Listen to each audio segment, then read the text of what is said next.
Chris. So as we stand here in this place of power, at this time of power, I'd like to do a piece about power, because we know there are powers in the world that will put profits before people and planet, but they can only do that to disempowered people. So I'd like to do a poem that invokes the power of people, our greatest power, our power to choose our response to the events of our lives, our power to give meaning to the events of our lives. In a word, attitude. And this is called Attitude Kings.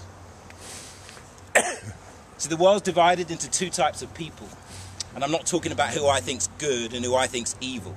I'm talking about the people who disbelieve the unbelievable. I'm talking about the achievers who achieve the unachievable. These are the people who seek to perceive the imperceivable, to dream the unfeasible and seize the keys to the unreachable. Somehow, they're able to make the meaningless meaningful, to appease the unappeasable and redeem the irredeemable. And when they make mistakes, they make sure they're only venial. They do what needs to be done, even if it is completely menial. They're utterly dynamic, yet remain serenely peaceable. They never seem to panic. It seems like they've already seen it all. In a sense, they can seem extremely unreasonable. For them, no disease is untreatable. Their attitude's unbeatable. It's inconceivable. Their inspiration isn't streamable. So I wrote this for it to be shared right here between us all. And then there's the other 99.9% of humanity, lost in vanity, insanity, and Bible Belt Christianity.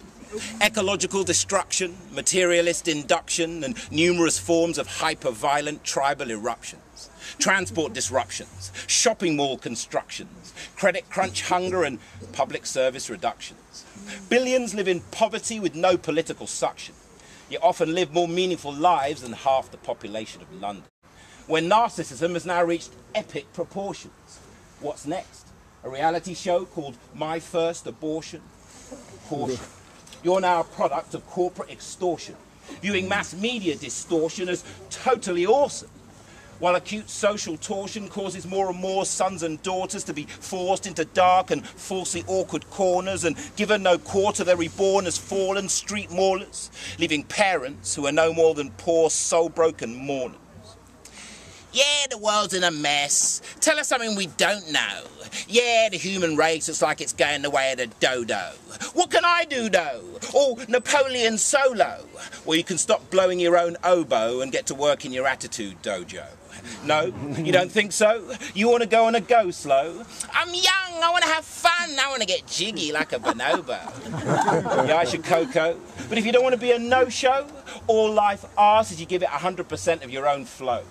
See, it's not about what you do, it's about the way that you do it.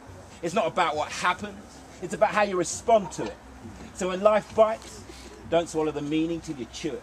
Because come Judgment Day, you either loved it or you blew it. You see, nothing really matters, is the song life sings. So when death comes to call, he won't give a toss about your bling. What the world needs is the inspiration only you can bring. So be your own inspiration. Be an attitude king. Yeah.